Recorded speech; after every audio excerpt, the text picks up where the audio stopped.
Eto na mga idol, pambansang kamao, Manny Pacquiao. Napalaban nga ito ng matinding tumbukan. Nakalaban niya dito ang isang diwata na may bansag na babaeng tirador ng Davao na si Rica Rindal. Kaso mas nangingibabaw ang galing sa tumbukan itong si Rica Rindal. Kaya natumbok dito ang ating pambansang kamao sa score na 2-0. Talagang matindi tumumbok ang babae mga idol. Halos araw-araw kasi ito naglalaro sa kanilang lugar sa Davao. At kadalasan ay mga barako ang kanyang mga katumbukan. Kaya naman ay lalong gumaling itong si Rica Rindal mga idol.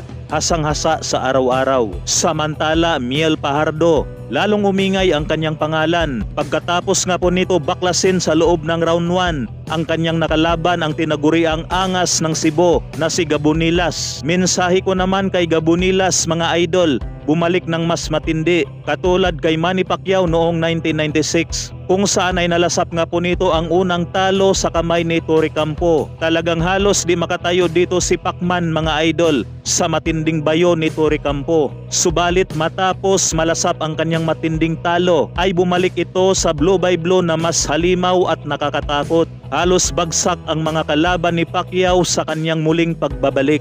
Hanggang dumating ang panahon na naging 8th Division World Champion sa buong daigdig. Samantala mga idol, bagong update ng WBC Super Bantamweight, itong si Naoya Inoue na nga po ang nakaupo sa trono matapos baklasin si Stephen Fulton. Habang sa WBO naman mga idol ay itong si Fulton pa rin ang nakaupo. Pero oras na mag-update ang WBO, diyan natin makikita kung aangat na sa number 1 o number 2 si Cuadro Alas, Janariel Casimiro. Hanggang dito na lamang mga idol, maraming salamat po.